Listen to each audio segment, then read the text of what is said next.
Chennai shopping mall Aadi blockbuster KG sale. KG చీరల ప్రారంభ ధర కేవలం 150 రూపాయలు మాత్రమే. కొన్ని ప్రత్యేక చీరలపై రెండవ చీర కేవలం 9 రూపాయలకే సొంతం చేసుకోండి. ఎల్నినో ప్రభావంతో విద్యుత్ డిమాండ్ పడిపోయిన జల విద్యుత్ ఉత్పత్తితో 7,000 మెగావాట్ల అదనపు భారాన్ని రాష్ట్ర విద్యుత్ వ్యవస్థ అత్యంత సమర్థవంతంగా తట్టుకుందని ఉప ముఖ్యమంత్రి మల్లు భట్టి విక్రమార్క వెల్లడించారు.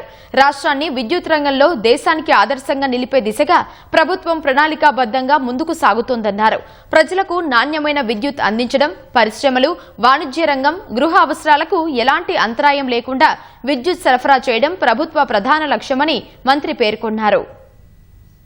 వరంగల్, హన్మకొండ పర్యటనల్లో భాగంగా మంత్రులు కొండా సురేఖ, పొన్నం ప్రభాకర్ తో కలిసి ఉప ముఖ్యమంత్రి మల్లు భట్టి విక్రమార్క పలు అభివృద్ది పనులకు శ్రీకారం చుట్టారు. 56 కోట్లతో వివిధ సబ్స్టేషన్లు, నూతన కార్యాలయాలు, మౌలిక వసతుల కల్పనకు సంబంధించి పనులకు శ్రీకారం చుట్టారు. ఎన్పీడీసీఎల్ పనితీరు, భవిష్యత్తు కార్యాచరణపై అధికారులు, ప్రజాప్రతినిధులతో భట్టి సమీక్ష సమావేశం నిర్వహించారు. సీఎండీ కర్నాటి వరుణ్ రెడ్డి వినియోగదారులకు అందిస్తున్న సేవలను మంత్రికి వివరించారు. వానాకాలం సన్నద్దతతో భాగంగా విద్యుత్ స్తంభాలు, డీటీఆర్ నిర్మాణాల పునరుద్ధరణ, చెట్ల కొమ్మల తొలగింపు, బలహీన స్తంభాల మార్పిడి, వరద ప్రభావిత ప్రాంతాల్లో లైన్ల ఎత్తు పెంపు, 860 ట్రాన్స్ఫార్మర్ల ప్లింత్ ఎత్తు పెంపు వంటి చర్యలు చేపట్టాలని భట్టి విక్రమార్క అధికారులకు సూచించారు. రాష్ట్రంలో నాణ్యమైన నిరంతరాయ విద్యుత్ సరఫరాతో పాటు భవిష్యత్ అవసరాలకు అనుగుణంగా విద్యుత్ మౌలిక వసతులను మరింత బలోపేతం చేయాలనే లక్ష్యంతో రాష్ట్ర ప్రభుత్వం పనిచేస్తుందని మంత్రి తెలిపారు. రాష్ట్రంలో సంప్రదాయేతర ఇంధన వనరులను ప్రోత్సహించేందుకు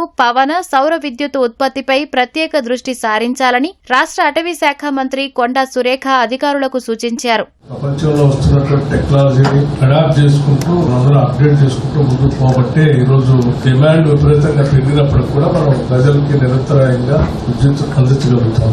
మరి గతంలో ఎప్పుడూ లేదు. ఇప్పటి వర్షాకాలంలో ఈరోజు కేవలం 11,000 పీక్ డిమాండ్ తో మనకి ఎనర్జీ సరిపోతా ఉంటుంది రాష్ట్రం. అటువంటిది వాళ్ళు సడన్ గా 16,000కి 16,500 కూడా పెడతాం అంటే ఒక పక్కన 2,000 మెగావాట్ల పవర్ అక్కడ జనరేట్ కావట్లేదు. ఇక్కడ ఒక అదనంగా ఇంకో 5,000 మెగావాట్ల పవర్ అదనంగా చెప్పాలి అంటే నేను అబౌట్ 7,000 మెగావాట్ పవర్ సడన్ గా ఎల్నినో ప్రభావంతో ఈ రోజు రాష్ట్ర ప్రభుత్వం పైన భారం పడుతుంది. ఈ షాక్ ను కూడా తట్టుకొని ఇవాళ ఎనర్జీ శాఖ ఎక్కడ ఇబ్బంది లేకుండా పవర్ సప్లై చేయగలుగుతుంది. దేవాదాయ శాఖ తరఫున మీ ఎలక్ట్రిసిటీ డిపార్ట్మెంట్ కు ఎక్కడ ల్యాండ్ అవసరం ఉంటే అక్కడ 100% ఇవ్వడానికి మేము రెడీగా ఉన్నాము.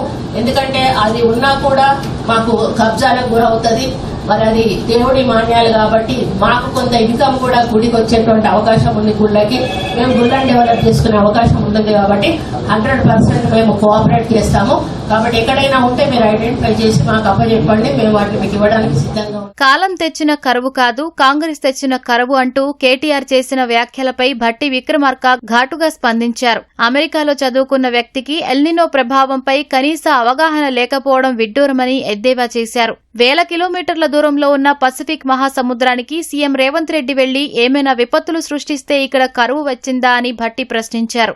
ఇది కాలం తెచ్చిన కరువు కాదు, కాంగ్రెస్ తెచ్చిన కరువు అని మాట్లాడు. 4,000 నుంచి 5,000 కిలోమీటర్లు రేవంత్ రెడ్డి గారు ఏమన్నా అక్కడ ప్రయాణం చేసి దాని ప్రభావం అంతా తీసుకొచ్చి తెలంగాణ మీద పడేటట్టు చేశాడా?